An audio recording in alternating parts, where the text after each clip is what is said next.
If you're struggling to survive solo in Arc Raiders, this loadout makes the early game way easier. I've been testing a bunch of setups, and this one consistently wins fights and gets out with loot.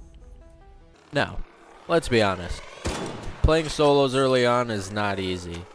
You don't have access to good gear, you don't have a ton of materials, and you're always getting third-partied. Not to mention how you're probably running out of heals constantly.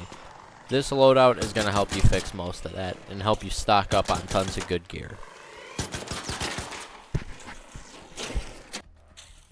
We're going to start by crafting a looting Mark 1 augment as well as a light shield to go with it. These are great to make early on because the crafting materials to get them are very easy to obtain. Moving on to our weapons, we're going to be making a kettle as well as a pharaoh. These are going to be our weapons of choice because they'll allow us to have the most versatility in our toolkit, be able to handle players and arc alike whether they're armored or not. For attachments, we're going to be making a compensator as well as a muzzle brake. Our kettle and our pharaoh are going to get different barrels. Other than that, they're both going to be getting stable stock ones and vertical grip ones as well.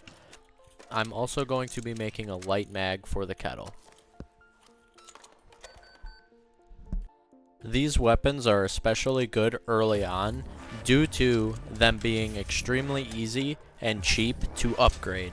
The upgrades make a huge difference for these weapons and often can give them the edge over some higher rarity weapons. For our heals, we are only going to be bringing a stack of regular bandages as well as a stack of regular shield rechargers. This is because we will often be playing more passive using this loadout rather than engaging in every possible fight.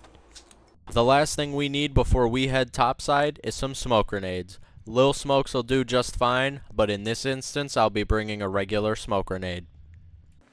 Primarily, you will want to avoid engagements with arc enemies. If you are going to engage from far away with the pharaoh with cover nearby.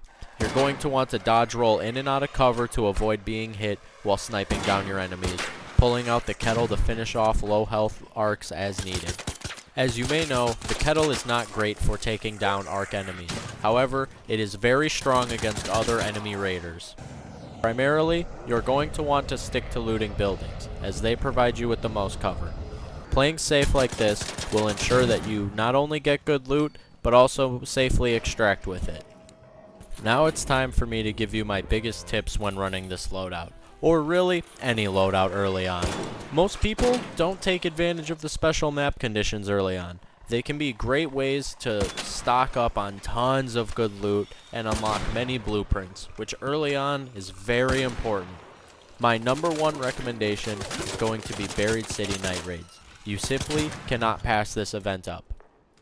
The loot is very plentiful, and honestly, the enemies aren't all that threatening. You're spending most of your time inside, so the main thing you gotta watch out for is a sneaky pop rolling around and exploding, or a fireball catching you off guard.